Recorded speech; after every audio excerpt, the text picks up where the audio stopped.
mocked my husband with my AP, but had no idea he was listening through hidden recorder. Hey Reddit, using a throwaway account here because my ex-friends follow my main. I'm already being mocked by them. I can only imagine how much mocking they'll do if they find this post. I'm in a bit of a dilemma now, as I've made a massive mistake that I now regret. I cheated on my husband and, well, I got kicked out. How, why, when, and with whom, you might be wondering. Let me give you some backstory. My name is Lisa, and I am a 32-year-old woman married to Timothy, also 32. We met in college, and from the moment I laid eyes on him, I knew he would secure my future. You see, my goal since high school has always been security. I grew up poor, like surviving on food stamps kind of poor. I wanted a life without financial struggles, to be a trophy wife with a wealthy partner who could support my lifestyle. This desire also came from my parents, who pushed me to marry rich to lift our family out of poverty. Before Timothy, I dated with financial stability in mind, and I always looked for partners who could provide for me and my family. Then I met Timothy. I wasn't very attracted to him, but I was impressed by his intelligence and promising future.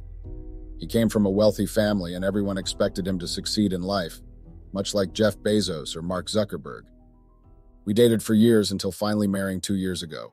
It took us that long to get married because Timothy was a bit hesitant about it, but after enough pushing, he finally proposed. And just like any other devious and devilish in-laws from hell, his parents never liked me, and they tried all kinds of shit. From trying to control our wedding decisions until we had to sit them down and threaten to uninvite them if they didn't stop, to excluding me from property ownership by buying a house for us as a wedding gift and putting only Timothy's name on the deed, and then pressuring us into a prenup by threatening to cut Timothy out of the will. I signed it quickly because I hoped to gain their favor and maybe a place in their will. Timothy's job pays well, though he didn't become the mega success I hoped for. But it provided the financial security I sought, which made the prenup a minor concern in exchange for a comfortable life. Our life was pretty cushy thanks to Timothy's family wealth and his sweet gestures. He was very romantic, but was also very boring. He made sure I didn't have to work, so I had all the time for my hobbies. We had our cute date nights now and then, but in bed it was just okay. But here's the thing, I was bored out of my mind. The whole fancy neighborhood vibe? It was not my scene at all. I hated how fake it was. I also hated the fact that once a week we had to go over to his parents' house for dinner because, his parents didn't like me, and I wasn't banking on a big inheritance from them, so I didn't see any reason for me to go over there. Sure, Timothy was a good guy, and I liked the security he brought, but love? Nah, that was missing. I didn't love Timothy. I loved the security. Our posh neighborhood was full of fake people, especially the ladies from my book club. I only joined to fit in, not because I cared about reading. And let me tell you, those ladies were more about gossip than books. The big house, the pool, the gym, all nice, but they didn't fill the void of excitement I craved. Every day felt like Groundhog Day, just a never-ending loop of the same old stuff. I couldn't shake the feeling of emptiness. It was like there was a big hole in my life that needed filling. The routines were killing me. The same old social events, the forced smiles, and the fake conversations. It was all so suffocating.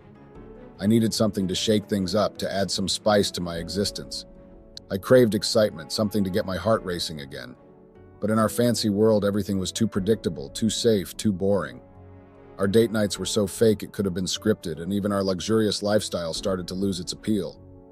I'd find myself daydreaming about wild adventures, about breaking free from the monotony.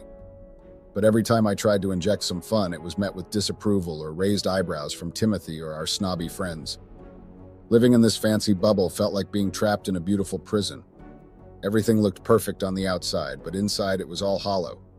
I knew I needed a change, something to jolt me out of this boring routine and make me feel alive again. Timothy was a good guy, no doubt about it. He was loving, caring, and always there when I needed him. But if I'm being real, he could be a bit too much at times, like he was stuck in this bubble of predictability, always playing it safe, never stepping out of line. I tried dropping hints, suggesting we try new things, but he just wasn't having it. He wanted everything to be all lovey-dovey, romantic gestures and cozy nights. And don't get me wrong, that's nice and all, but it gets old real fast, you feel me?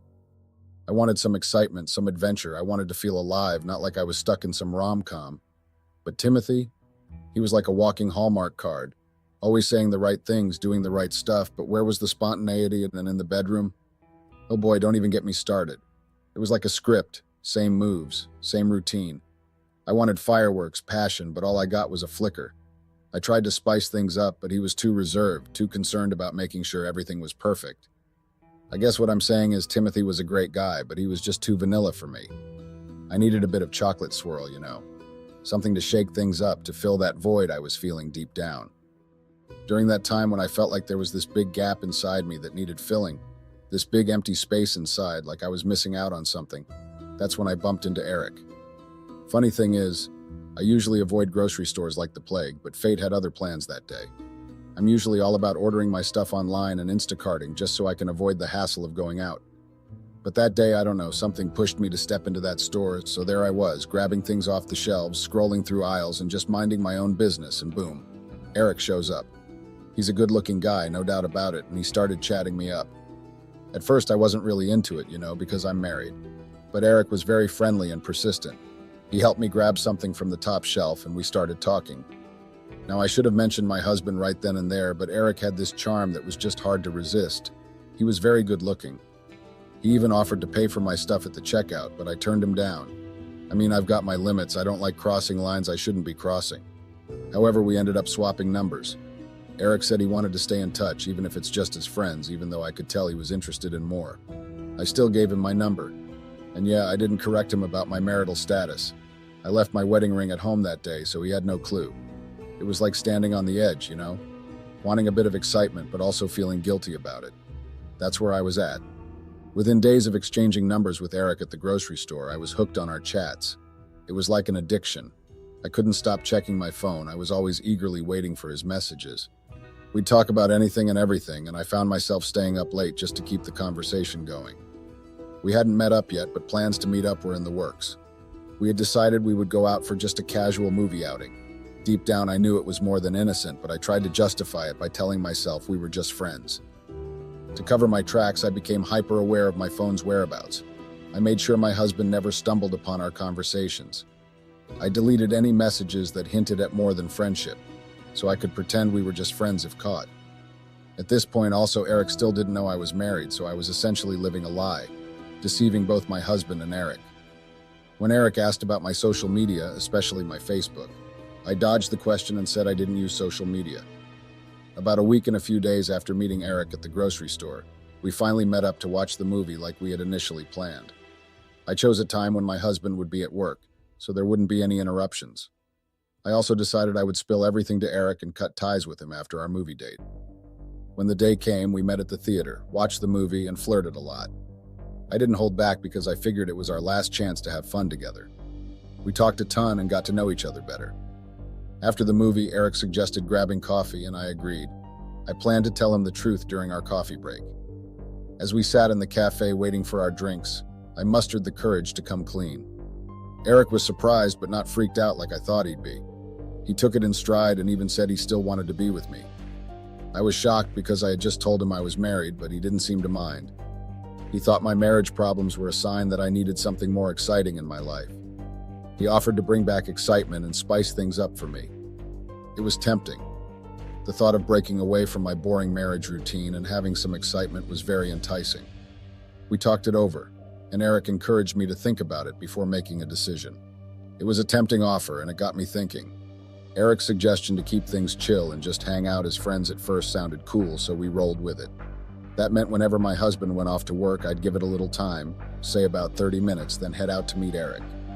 It was a breath of fresh air, ditching the same old routine at home or with the dull neighbors. Instead, I got to spend time with Eric, laughing up his jokes.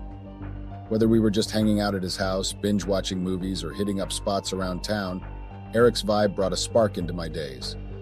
I found myself cracking up more, feeling lighter, and pushing aside the boredom that had settled in my marriage. It was a much-needed change, one I couldn't get enough of as more time passed. Well, things eventually went beyond just hanging out, as you might have guessed. I knew deep down that things might progress, but I found myself not caring as much as I should have. Well, one day at Eric's place, our playful banter turned into something more, and we ended up crossing a line, and we had sex repeatedly. At first, after I was shocked and I left hurriedly, but strangely, I didn't feel immediate regret. Eric made me feel alive in a way that was missing from my marriage. When I got back home, I went through the usual motions, cooking dinner, chatting with my husband. He surprised me with flowers, a kind gesture that also stirred up mixed feelings about what had happened earlier. I tried to go to bed, but I couldn't sleep. While I don't regret being with Eric, I couldn't say I regretted being with Eric, but I was also torn about what it meant for my marriage. I knew that I had messed up, but I also knew that it wasn't really my fault as my husband had indirectly pushed me to cheat. After that day with Eric, I tried to keep my distance for a bit, thinking it might help me get a grip on things. But let's be real here. It was tough. I missed talking to him like crazy, and going back to my usual routine felt empty without our chats. It didn't even take 4 days before I caved in and started texting him again, saying sorry and all that jazz. We patched things up, and that's when our affair really kicked into gear. I know it's all kinds of messed up, but I couldn't shake the addiction I had for him. My affair with Eric became a routine, almost like clockwork. I started to distance myself from my husband. With the way I was acting, we were now more like roommates than a married couple. All my energy and attention were directed towards Eric, and that left little room for anything else. As our affair progressed, we became more daring and bolder, and I loved it. It was risky, but the rush it gave me made it difficult to pull away. During this period, my husband was really trying to make things right between us, going out of his way to show me love and attention. He didn't quite get why I was distant, but he was giving it his all. Despite his efforts, I was already too caught up in my affair with Eric. I couldn't shake the excitement and attraction I felt for him, no matter how guilty I felt about it. It was like living a double life, playing the role of a devoted wife during the day while secretly having an affair. I started getting mad at my husband, thinking he was too clueless to notice how much I was cheating on him. It made me doubt our marriage even more, feeling like he couldn't meet my needs. Then things changed when Eric ran into money problems and got booted from his place. I wanted to help, but I'd already done a lot, and I didn't want him leaning on me entirely for cash. When he asked, I had to say no, and that I was worried Timothy would get suspicious. Now that Eric was staying at his parents' place, it made our meetings much trickier as I couldn't go over to his parents' house. I was desperate to keep our connection, so I figured out a way to see him by bringing him to my house when Timothy was out. Eric's presence in our house became somewhat routine. He enjoyed hanging out in Timothy's man cave, playing video games or watching TV. Sometimes he'd even make use of our gym equipment. He'd spend hours there, only leaving about an hour before Timothy was due to come home. We would even have sex in our room right in our bed. Then things took a weird turn when Eric started acting all jealous and irritated with Timothy. It was kind of dumb because we'd been fooling around for months without any drama, and suddenly Eric was all worked up about Timothy. He'd nitpick and make fun of Timothy, and I couldn't help but laugh along because honestly, some of it was true. On Eric's last visit before everything went haywire, we hung out like usual, watched a movie, cooked lunch, and then ended up in bed. Afterward, we were just lying there chatting, and out of nowhere, Eric goes on this rant mocking Timothy. He's joking about how clueless Timothy is and making fun of his habits. I joined in because I found it hilarious, and it was also a little true. We even joked about Timothy's parents, who, like I think I've mentioned before, I never really got along with. And Eric also brought up Timothy's will, which I'd never bothered with because I haven't ever read nor seen it. It was all fun and games. Then Eric left a couple of hours before Timothy was due home from work. That day was the calm before the storm, little did I know. When Timothy got home, I could practically feel the anger radiating off him, and it was hard to ignore. He's usually good at keeping his emotions in check, but that day it was like he couldn't contain his frustration. It bothered me enough that I finally asked him what was going on. He shrugged it off, saying it was just work stuff. I wanted to believe him, so I let it go. But the atmosphere remained icy. Timothy kept his distance. He barely spoke to me, and he didn't even touch the meal I had prepared. It was strange because he usually loved my cooking. His distant behavior left me feeling very uneasy and guilty, like I was somehow to blame for his mood. It was clear something was off, and I remember that I couldn't shake the feeling that things were about to take a turn for the worse. I just wish I had listened to my instincts. The next day, Timothy said he wasn't going to work. I was surprised and a bit let down because it meant I wouldn't see Eric. But at the same time, I felt a bit relieved. The whole affair with Eric had been dragging on for months, and I was getting tired of it. That whole day was strange, to be honest. I guess Timothy was still struggling with how to deal with the whole thing, because then he told me to start packing. No warning, no foretelling, just told me to start packing. Timothy's demand for me to pack up literally came out of nowhere, and I didn't understand what was going on. I laughed because at first I thought it was a joke, but he was dead serious. He cut through the pretense and accused me outright of cheating on him. I was taken aback, of course, and tried to deny it until Timothy played a recording on his phone. A recording of Eric and me mocking him in our bedroom that made everything painfully clear. I had been caught red-handed, and there was no way to talk my way out of it. Timothy was furious, and rightly so. He caught me red-handed thanks to the recorder he has placed into our room. He was now angry. He said he couldn't understand why I'd grown so distant, but now he did. I tried to explain, to plead, but he wasn't having any of it. Timothy then gave me an ultimatum, to pack my things in minutes. He told me he'd already shared the damning recording with everyone we knew, and that my reputation was stained beyond repair. He said he had already called my parents on his way home yesterday and told them to come pick me up today. He said that I shouldn't worry, and that soon my phone would start blowing up with calls. I started crying and begging Timothy to reconsider, to listen to reason, but his mind was made up. He didn't let me take anything he'd given me, not the jewelry, not even the car. I had taken everything for granted, and now I had lost it.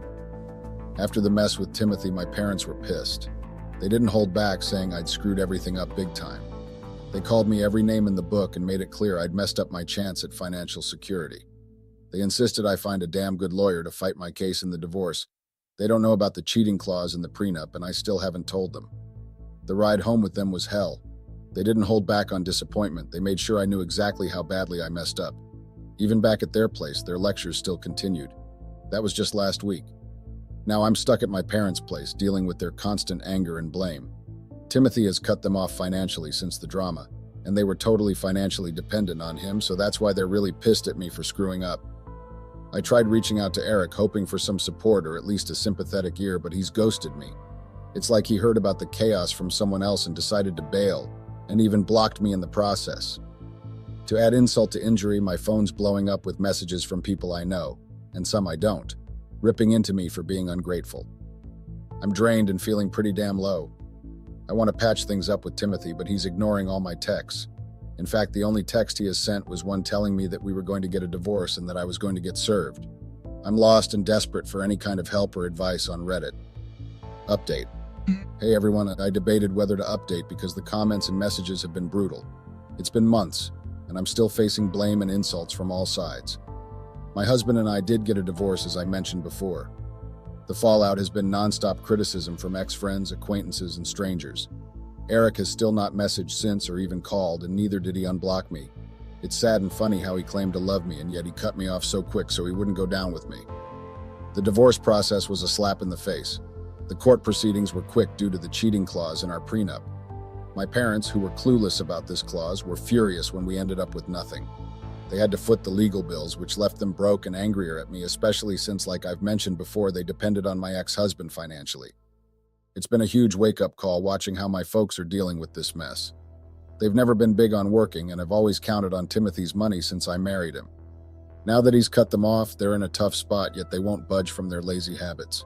All they do all day is hang around the house and point fingers at me for their problems, but they won't lift a finger to fix things. I've tried to push them to find work, to take some responsibility, but it's like talking to a wall. Their dependence on others has finally caught up, and it's hard not to feel frustrated, especially when they're blaming me without doing anything to help themselves. Now I'm hustling to find a job to get out of my parents' place. It's tough with my pretty empty resume, but I'm determined to regain my independence and escape the toxicity. It's been a very rough ride emotionally, and I'm trying to stay hopeful for better days. I've decided not to update again and might even delete this account. The negativity here has taken a toll, and I need to focus on moving forward. My girlfriend cheated on me with my boss, and instead of feeling remorseful over the whole ordeal, she blamed it on my inability to make something for myself. Can you guys imagine? She tried to gaslight me. Well, she had always done that. Blamed me for everything that affected us. I should have seen that as a red flag. Most people saw that as a red flag. But maybe I always thought she would change the R. It was coming from a good place in her heart. Stupid, right? Yeah, that's what I was when I found out that she was sneaking around with my boss. Like, you can imagine the look on my face at that very moment. The girl I had put my soul and heart into pleasing, and the man I looked up to and was trying to be like having an affair together. I was stupefied, trying to find my anger somewhere. I wanted it so badly, the anger, but all I could be was shocked. Still shocked as I write down this experience. I guess I should have suspected when she began comparing every single thing I did to my boss. Everything I was not to him. Even outside in public spaces, she found it funny to make the center of the joke in front of our friends. It was demeaning, and my friends thought so too, whenever we communicated on the group chat. They just couldn't say it in front of her because they didn't want to disrespect me.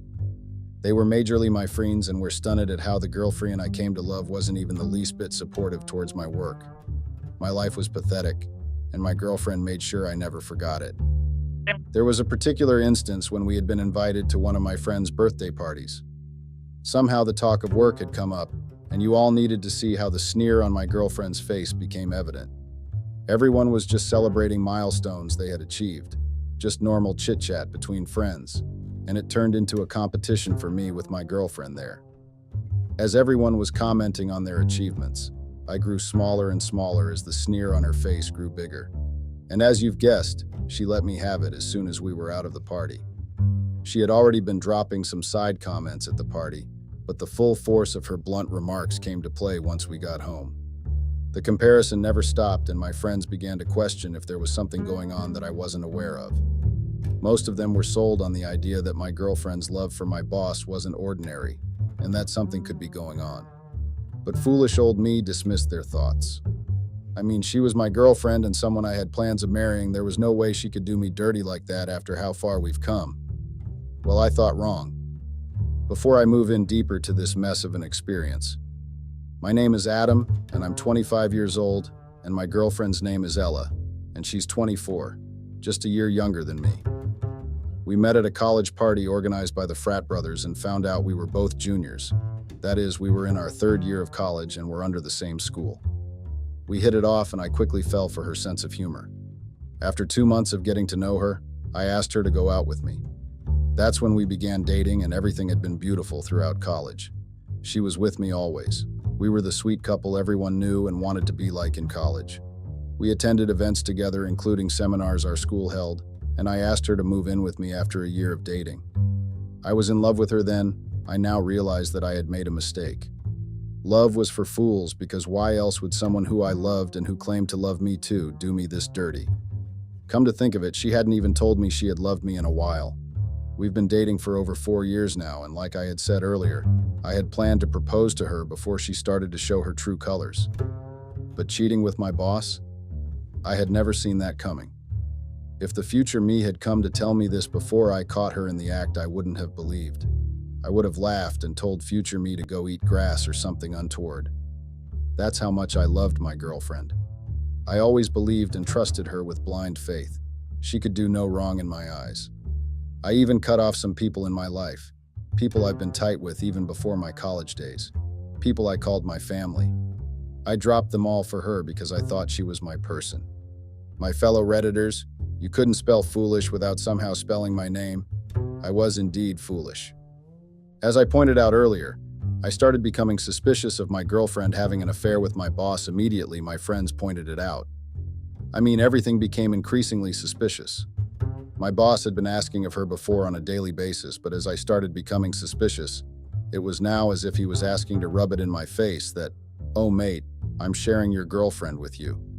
Like there was a funny game they were playing in my face. Of course, I know you all are thinking how weird it is for your boss to be asking of your girlfriend in the first place, but I hadn't thought anything was weird about it. I really was a wimp.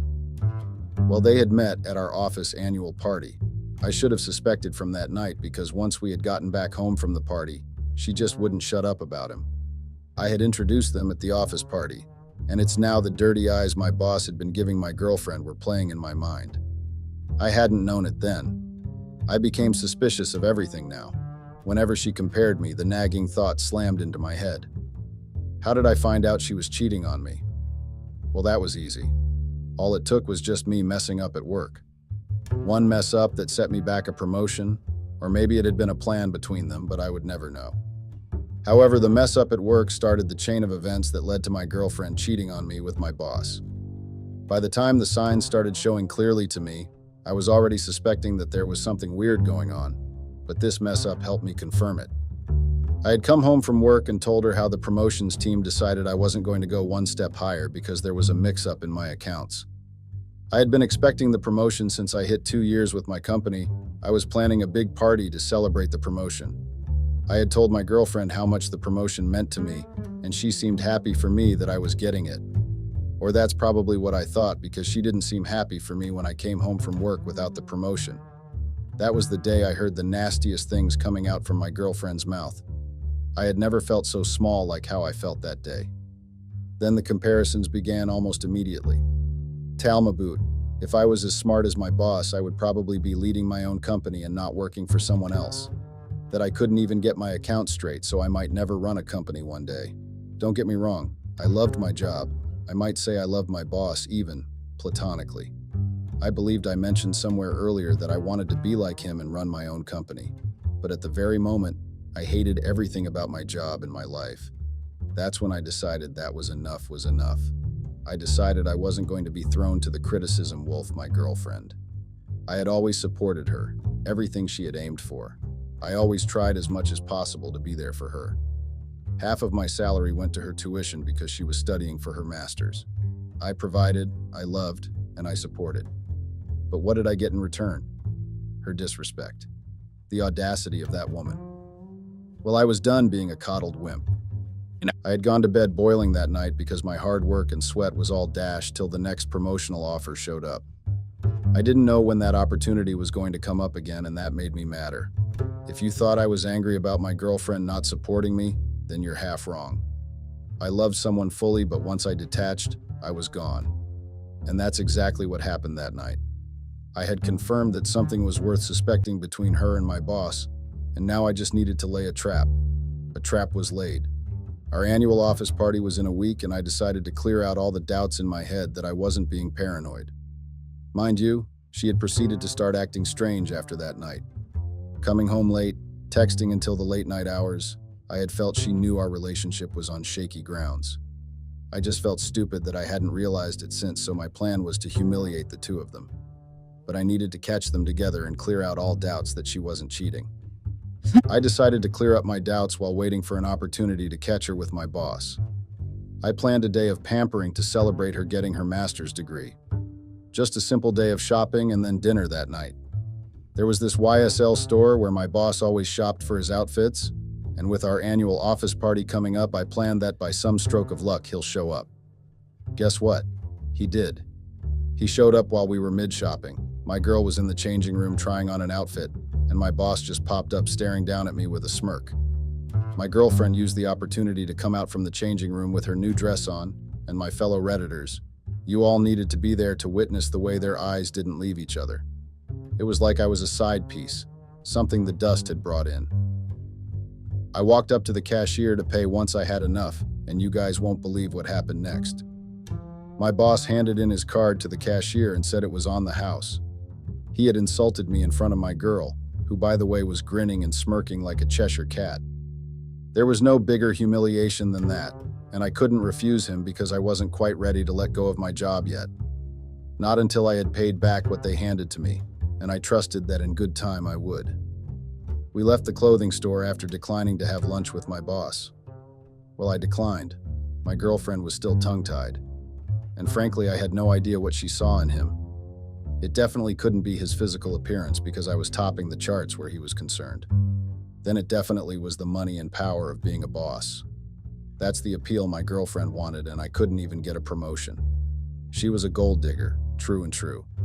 I just wished I had noticed it earlier. I probably would have still respected my boss and loved my job. She had poisoned my mind. In fact, she had probably poisoned his too. Well, I didn't care. Like calls to like, doesn't it? After the whole shopping fiasco, of which I was still seething, I took her to dinner in one of the fanciest restaurants in Florida. Note, I was seething because I hadn't yet found a way to out them or make them pay for the humiliation, not because of the girl that sat opposite me and had a dinner conversation with her phone through the entire night. At this point, I was ready to call it quits, to just throw everything away and accuse her of rubbing bodies with my boss behind my back, but I held myself back. One, because I didn't have enough evidence to back my claim, and two, she would laugh. She would laugh at my foolishness because I didn't have enough evidence. So I had to endure the massively boring dinner and wonder how we had gotten here. Had she always been this disdainful? When had we get here? I didn't have the answer to all the questions my head turned up, my fellow Redditors. Remember that opportunity I had talked about? Well, it came when she decided to leave her phone to go use the restroom. Her phone pinged with a text as I sighted her opening the door to the restroom, and sure enough, she had received a text from my boss.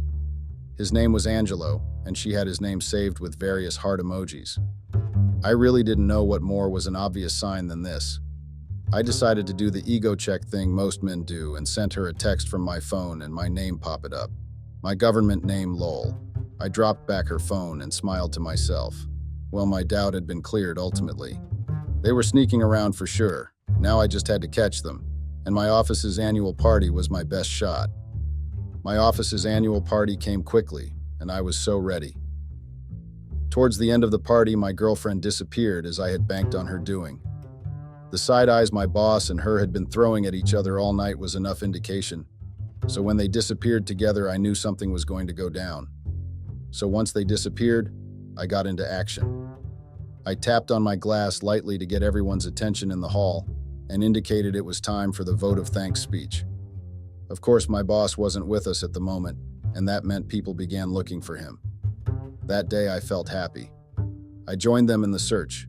In fact, I had led the search. My first guess was my boss's office. And oh my, were they so predictable.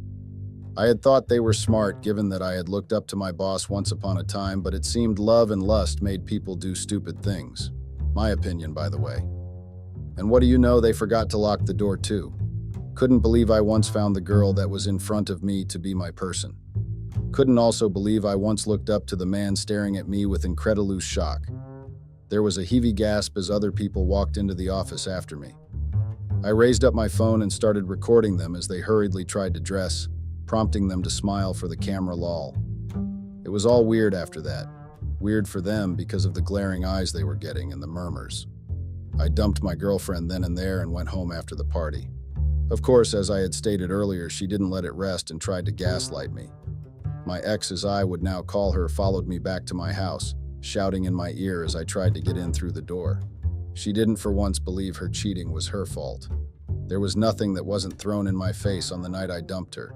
She started from how it was my fault. I brought her to my office party and introduced her to my boss. She continued with if I'd had at least some semblance of power, she wouldn't have been attracted to my boss in the first place. Unable to bear any of her guilt tripping, I helped her pack and threw her things outside. Can you imagine the little witch thought I was gullible to fall for her gaslighting and manipulation? Because that's what she switched to when she realized I was being serious about kicking her out. Her smart mouth wasn't so smart anymore as she begged me that she didn't have any family in the city to go stay with. I didn't give a fudge about that. I was just happy that I had finally come to my senses, but I wasn't done with my humiliation plan. I hadn't even started. My ex continued begging that night, and I told her to go and meet the man she had let share her bed, then shut the door in her face. That was oddly satisfying, my fellow Redditors. The look on her face as I slammed it into her face, but it wasn't enough for my hurt ego. The next morning, I walked into the office to discover I had been fired. I laughed through the morning. It seemed my ex had taken my advice and ratted me out to him. Well, I didn't leave without giving my boss what I thought of him. And a stroke of luck was on my side that morning as I discovered my boss was in some kind of meeting with people termed the higher-ups. Like my boss wasn't the only one that called the shots in how the office was run. He answered to people above him. Nothing else could have made my day at the time than discovering the power my ex found appealing was momentary, and I was going to strip him of that little power. My fellow Redditors, revenge is a dish best served cold, right? I don't agree with that saying. It's best served hot, in my opinion. I waited until the meeting was finished and angled my laptop on the receptionist's desk so it faced the door where their meeting was held. Yes, that's right. I had done that so the higher-ups could see what the person they put in charge was using his office to do. They came out one by one, and their eyes immediately went to the video playing on the laptop and their mouths formed grim lines. According to company laws, my boss wasn't going to be fired, but he was definitely going to get a query and maybe even a demotion. I left and put them behind me even though my revenge hadn't been completely served, but I knew an opportunity was going to present itself. And it did 1 year later. I started working with the rival of my previous company as one of their financial advisors. There I was appreciated and had somehow almost merrily forgotten about the ordeal with my ex and my former boss. Well, almost being the key word here, until my ex showed up in my office. If you're wondering if I had seen that coming, trust me when I say I had not. Sure, my plan was to go rub it into her face when I had finally gotten successful. Show her what she had left instead of supporting. show her what she had missed. But having her come to me? Epic stuff. She needed advice on a financial venture she wanted to embark on, and she had heard I was supposedly the best at the moment. Those were the words she had used. I know you guys would think this was my moment to shut her down and eat into her. No, it wasn't my moment yet as much as I had wanted it to be. I offered her my advice on what she wanted to know and she left. But it seemed she was so delusional that she thought I had fallen for her once. That meant I could still fall for her again. My ex became a leech using financial advices as a cover-up. Can you imagine the witch? Did she think I was her puppet? I know once again that you guys would have expected me to shut her down surely this time, but I kept up the charade. I decided to drop the bomb one day on her and ask her how about the man she had exchanged saliva with while she was still dating me, and that shut her down. She stopped coming to my office. It only shut her down for a week though, as she started up again next week, her questions becoming more and more suspicious. However, anytime I asked about my former boss, she disappeared again. She always did this when we were together. Anytime it was time to take responsibility for something, she found a way to evade it. Every time, and it was coming to play even after a year of us not being together. I remembered a time back in college when this bad habit of hers came into play.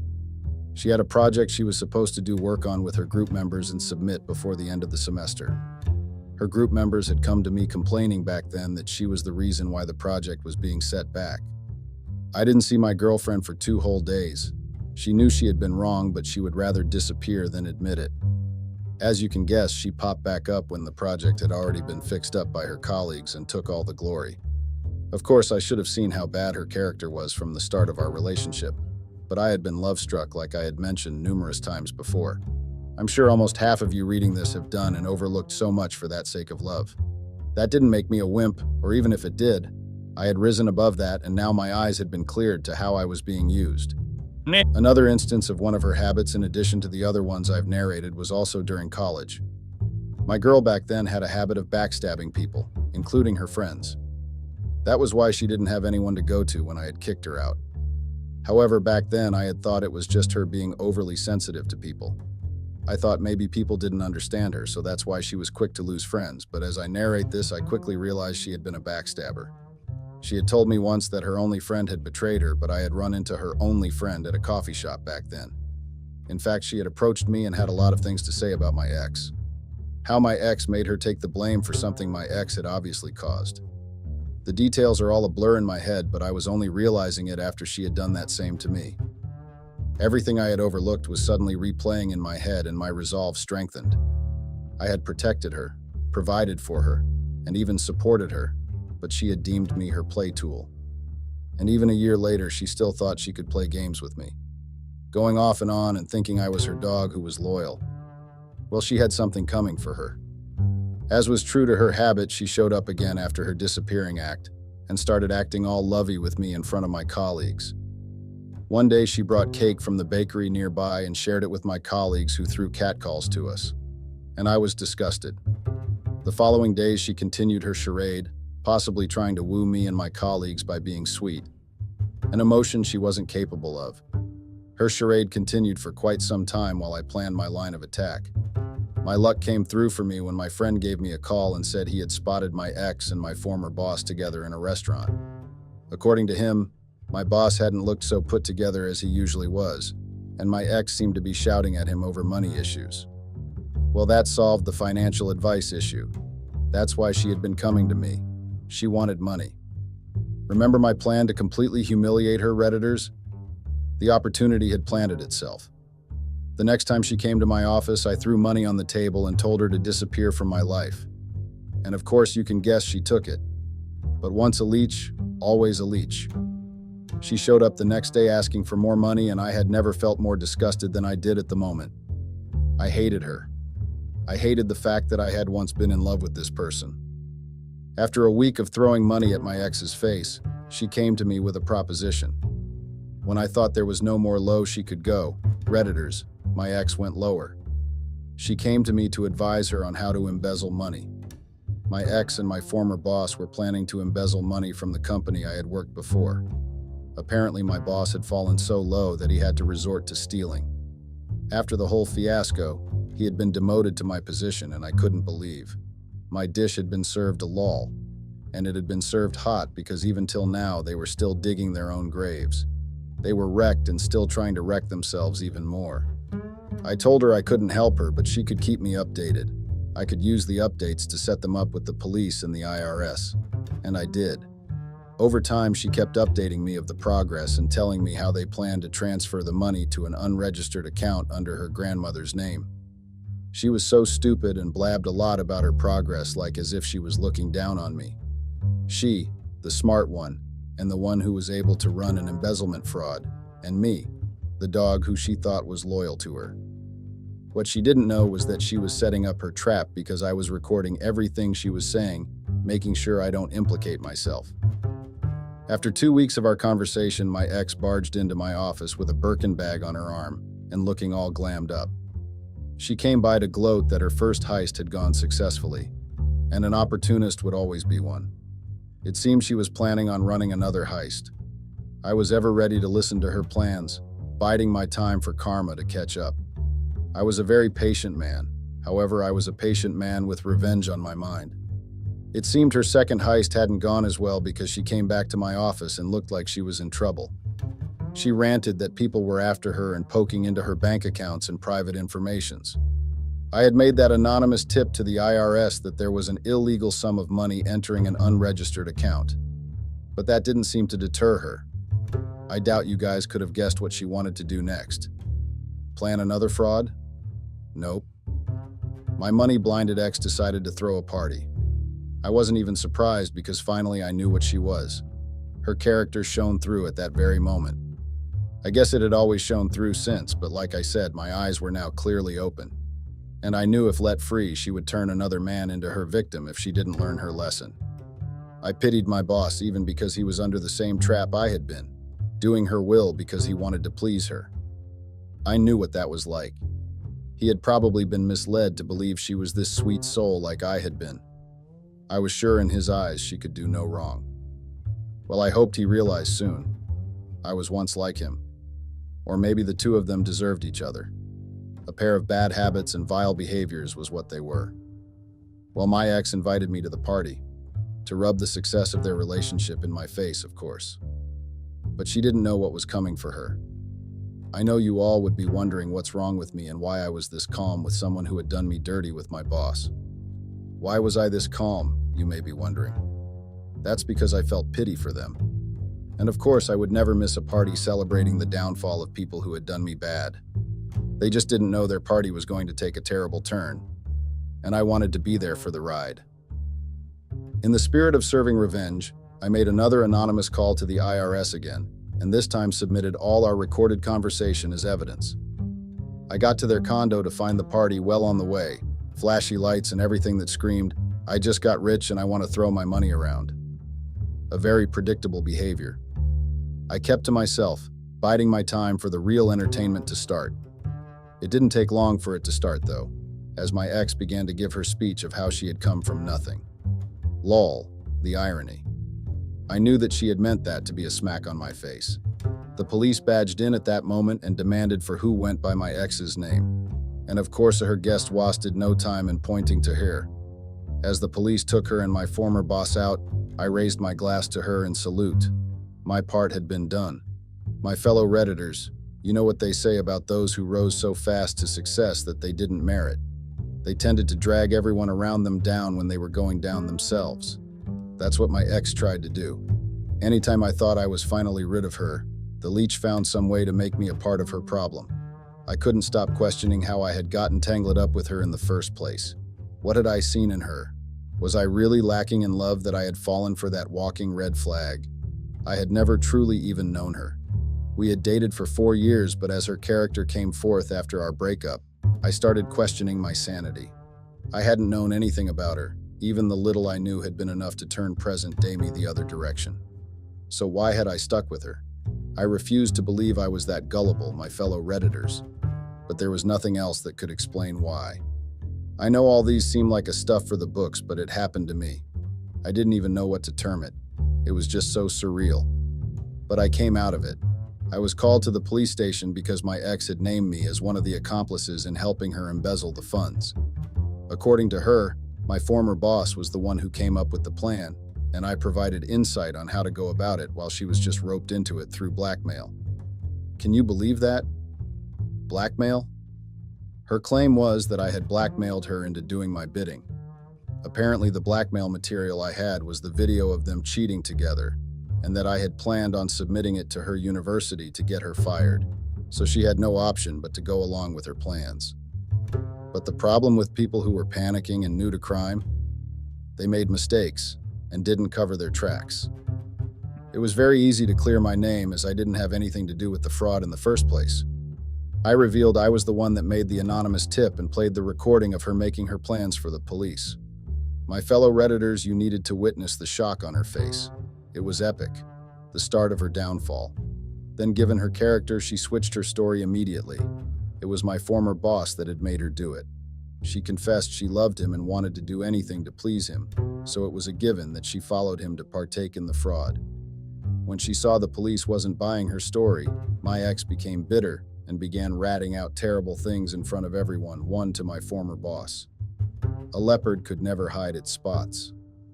Like I said, what I felt for my former boss was pity, as he was now on the receiving end, just like I had been once upon time.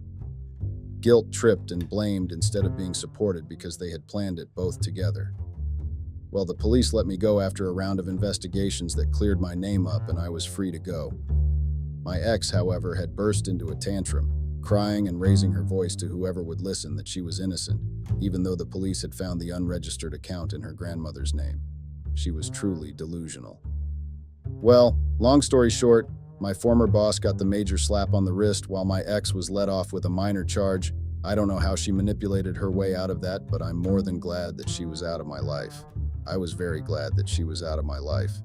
And unlike how she usually pops up out of nowhere, I don't think she was going to be coming anywhere near me for at least a long time. And if she does, the restriction order I had out for her would definitely be a stopping factor. My ex was finally well and truly dealt with.